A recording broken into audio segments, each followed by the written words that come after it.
I'm Reva Farenback-Brateman. I work at Jewish Family and Children's Service of Southern New Jersey.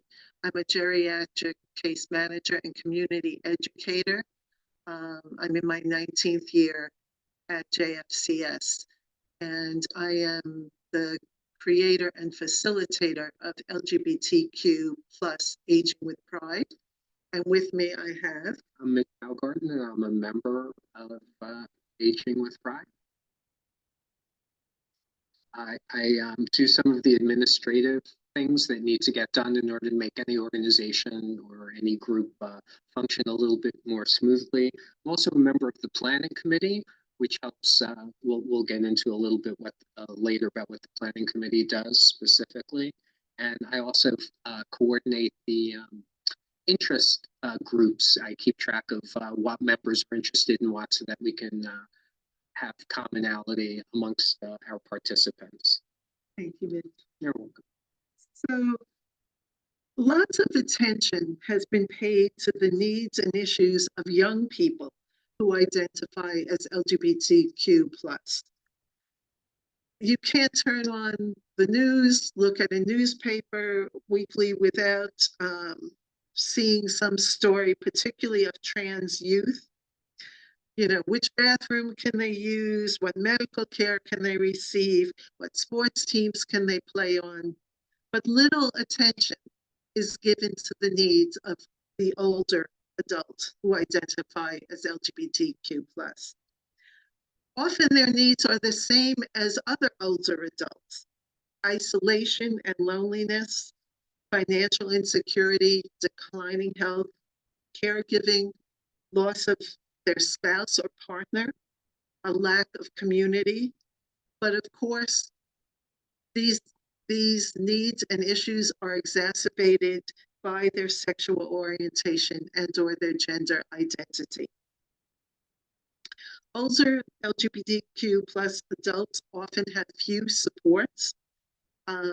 The old adage, who will bring me chicken soup if I'm sick? A few years back, I asked the group that. I had an intern at the program, and I was shocked and upset because at least 90% of the people who were there, and there were about 25 people from the group there that day, raised their hands that they weren't sure who would be there if they were not feeling well.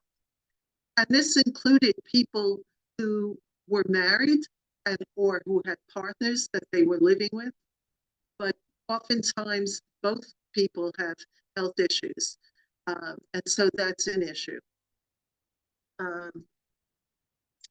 But going back, if you happen to have been in the last breakout room on LGBTQ plus housing and legislation,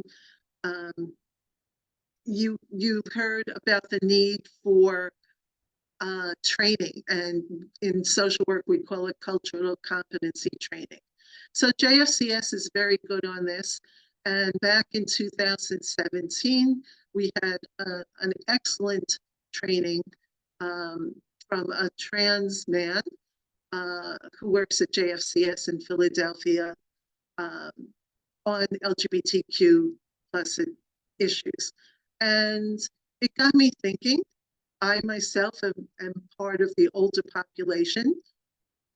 Well, what is there for older adults who identify in that community? I went to my executive director and I said, I think we should start a group for older LGBTQ. Actually, at that time, we did not use the Q because, again, with my age, I'm 73. Back in the day, Q, queer, was very derogatory and threatening. And so I argued we shouldn't use the Q. We now do. So back in April of 2018, I scheduled a meeting. It was in the evening.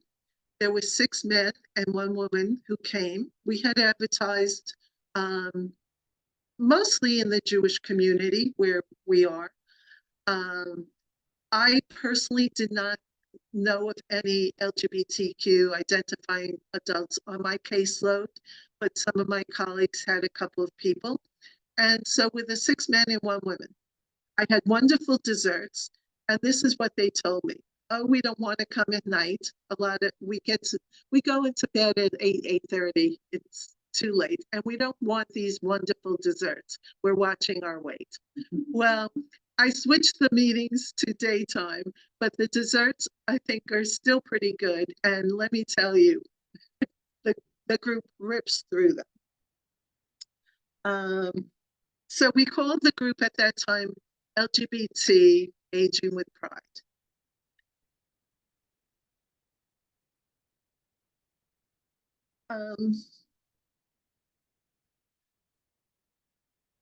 I originally thought it would be like a 6-session thing. 1 session would be on legal, 1 on health, 1 on dating, 1 on housing, legal issues, that kind of thing. And it quickly became apparent in that first meeting that this isn't what people wanted. One of the participants who has since passed away, he said, we'd like a community center.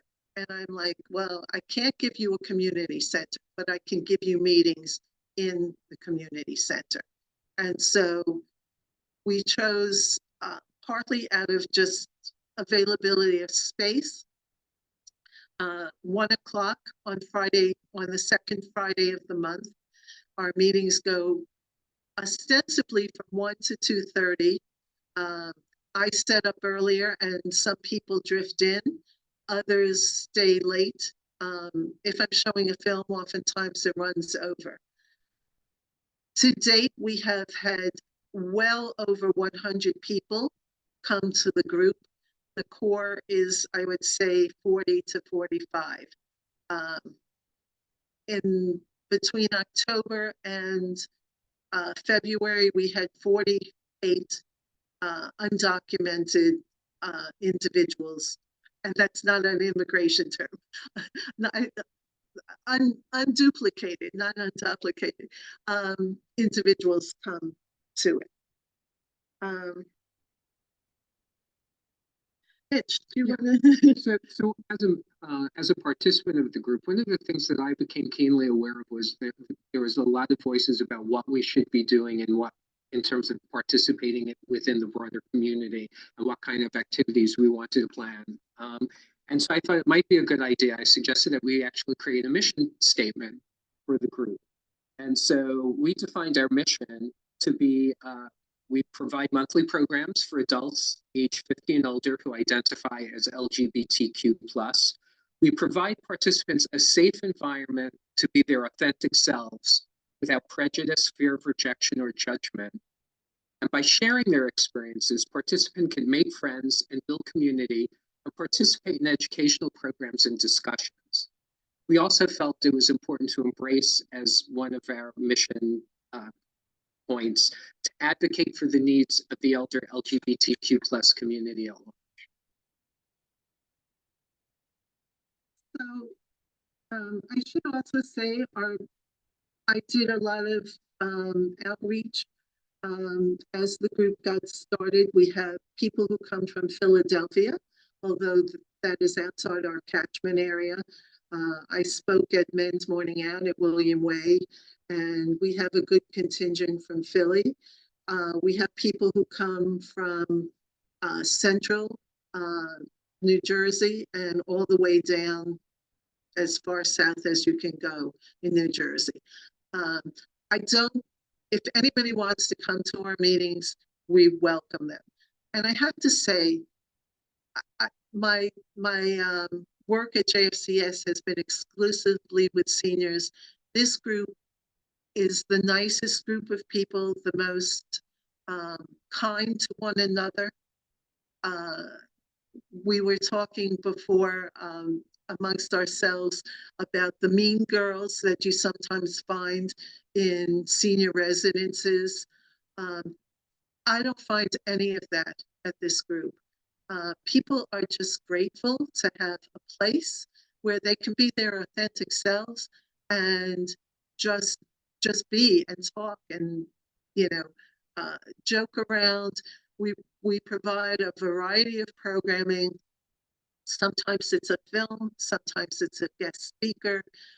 We're very lucky in South Jersey to have 3 LGBTQ plus affirming medical practices, and we've had people come and talk about health issues and mental health issues. But isolation is a very big thing in the LGBTQ community. Um, we transitioned immediately to Zoom during the pandemic, and I think the group grew by 20 to 25 people while we were on Zoom, in part because some people they were working from home, they were able to sort of fit it into their lunchtime.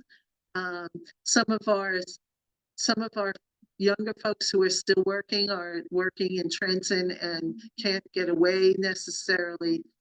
Um, so April will be our 6-year anniversary. I think one of the things that since we've been back in person is, I'm just as guilty as the general population. I didn't initially join because I thought I need something more in common with people than just to be old and gay. That was the reason why I was like staying away from it originally. And one of the things that we started to do within the past year is we have a showcase for people's interests and talents. So they approach Reva in advance and say, we have artists, we have authors, we have performers, we have photographers, and they share their skill and their talent with everybody else. And it's a great way for us to really get to know each other on a much more personable level and not just see each other in this box. And that's one of the things that we've been doing. We also have a planning committee who we set annual objectives of what we want the group to do, the things we participate in, including Pride events, Haddon Township Parade and Community Resource Table, Southern New Jersey, LGBTQ plus A, which is at Cooper River Park, and the Cherry Hill Township and Cherry Hill Library. Reva actually got Cherry Hill as a township to recognize that they were not doing a Pride event and approached them and said, look, I think this is something that as a township as large as you really should be getting involved. And our group, our Aging with Pride group, was able to do the first kickoff Pride event for the Cherry Hill Township. Which we will be doing again this year, which is, very exciting. So Mitch had mentioned interest groups, which he coordinates. So there's a group, he coordinates all the groups to some degree, but takes a lead role on the lunch group. So there are people, about 15 people? Yeah, 15 to 20 people right before our monthly meeting. We get together, I send out an email and suggest where we meet, and 15 to 20 people every month prior to the meeting get together outside of the meeting. This has started within the past year and a half, and it's another great way for us to just socialize. It's, the group was set up to create an ability for LGBTQ plus people to be themselves, feel comfortable with other people, hang out, and it really seems to be thriving. Yeah. One of the challenges that I had was having women attend the meeting. So although we started with one woman, over time, at least 30 women had come at one time or another, but they weren't all coming at the same time. So there'd be a new woman would come, she'd see 1 or 2 other women there, she'd say, there's nothing here for me, and she wouldn't come back, and it became a self-fulfilling prophecy. So I finally got it together, my bad, and last October, I said, I'm going to have a special meeting just for women. And I included trans women in that, by the way. And so I think there were 15 women who came to that meeting, and 2 of the women there, said, well, can you do this every month? And I'm like, I really can't, but there's no reason that you can't meet on your own. And they picked it up and they ran with it.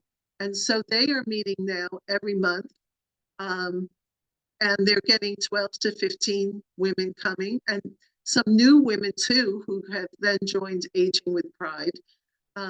One of them had a potluck on a Sunday afternoon at her house, and I think that it has really added to the group. And one of the things Reva does is she asks for participant feedback. With what frequency? I don't. Once a year we do it. Once a year. So I just wanted to share with the folks on this Zoom meeting some of the comments that the participants themselves have provided, and that they feel a sense of community as a result of this group. There's camaraderie, understanding, and friendship. There's honesty, communication, kindness, and humor during the meetings. And then some of the specific quotes were, "The group has helped me cope after the loss of my husband. I feel more confidence in being gay." Someone else said, "By feeling safe in an environment, there's a tremendous sense of empowerment." And another person replied, commented, "I feel as though I'm more of an activist now than I was when I was in my 20s or 30s. Yeah. So I think that this group is really brought to fruition and even gone beyond what the original scope and intent was. Absolutely. We have a Facebook page, LGBTQ plus Aging with Pride. We also are planning another intergenerational program modeled after Sage Table. We call it Rainbow Table, and it's for people who are 18 and over. We did a couple back in November of 2019.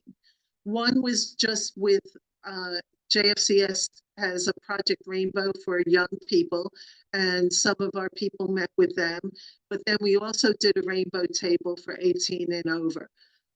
We're choosing that age because of sensitivity to being with people, with minors, that although I think our group is totally trustworthy, it could be problematic.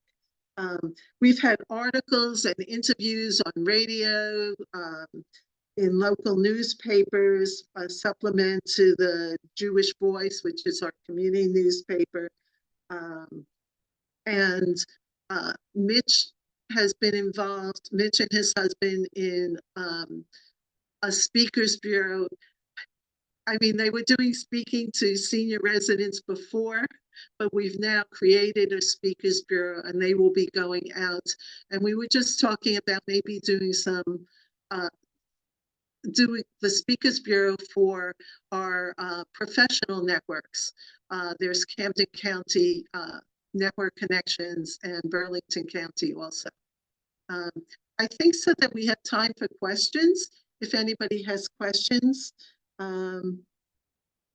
we'd love to answer them.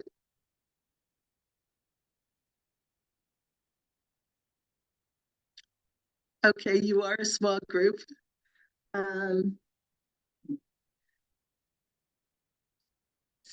So, what do you think? May I ask a question? I'm trying to figure out how I want to think about it in my head. But it occurs to me that this generation, our senior generation, has experienced probably more, maybe not even more, different discrimination over the years than our younger generations in terms of having space and the ability to acknowledge your identity. And I'm just curious, like, I know it's even a challenge to understand the scope of the population because so many have had to hide their identity for professional reasons, for personal reasons. And I'm curious about when you put this group together and understood, how to reach out to populations that have had to suppress themselves for so long. Was it difficult to encourage folks to come out? Or we have people in the group who are still not fully out. We have people who are questioning, who were in heterosexual marriages. Their spouse has passed away, and they now are questioning. We have somebody in the group who was in a heterosexual marriage who is now transitioning. I think that, you know, like anything else, there's not one way of, there's not one shared experience of being gay and being older. And that's one of the things that we want to be bringing in terms of the Speakers Bureau. Because I think there's a perception that if you're a certain age and you're gay, this, you know, there was one way that you lived your life. And that's not the case at all. And but I understand your question. It has been hard. It's mostly been through advertising, word of mouth, whatever. We're now doing more social media to try to draw people in. And I think once people come, they see that there's a way for them to fit in, regardless of what their fears, concerns, or however open they were before. There's not one way to be within this group. Yeah. In the group, our eldest member is 96 years old. He was with his partner for 62 years. They actually were the inspiration for me for creating the group. They were in a memory cafe that I run, and they used to. So his partner had dementia, and they would come every month, and they were in their late 80s at the time. And I was thinking, what kind of support system do they have? You know, obviously their parents are gone. Did they have siblings who accepted them? And you know, so in fact, the very first meeting, the well spouse came, and the other people around the table said, well, why didn't you bring your husband? And so he did for the next meeting, and then unfortunately the husband passed away the third month that we were operating. And this man recently made a comment to me, thanking me for giving him his sort of gay life. Because, and this has been an experience with many of our couples, that they would just live in their lives, you know, just like any other couple is living their lives. They have their ups and their downs and their arguments. Being 97, 96, this gentleman has really seen the full spectrum of what it was like going from, even though he was in a partnership, they lived a very private life. So in a sense, coming to this meeting and seeing how people live openly and be openly, he was amazed. He was amazed, and he continually complimented on people living their life. It was a wonderment to him, and it made him feel more comfortable to be more that aspect of himself with us. And it was great to see. He was constantly learning about things. Yeah.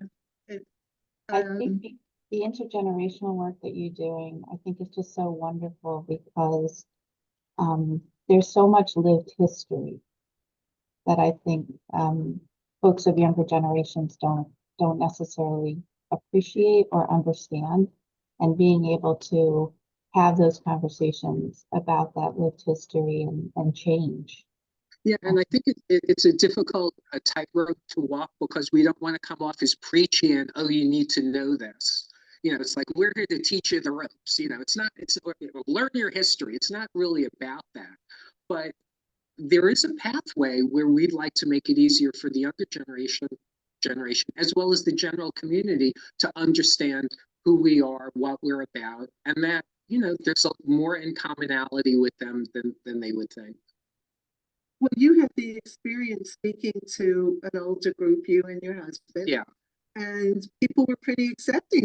Yeah. Once we said that we were together for 33 years, and for those of you trying to do the math at 66 in heterosexual years, we won them over. They were just, you know, right on our side with us the whole time. They loved what we had to say and could relate. You know, we'll talk about the things that we disagree with cohabitating. You know, everyone can relate to that. So that's part of what we want to be doing with Speakers Bureau, is just to show we're all of a common experience.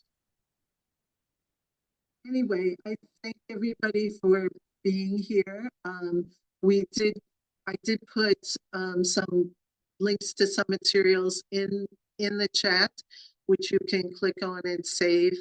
And if you wanted to start such a group, please be in touch with me. I could talk with you more about the challenges and the successes, but of course each group will be unique. But I sort of say, if you built it, they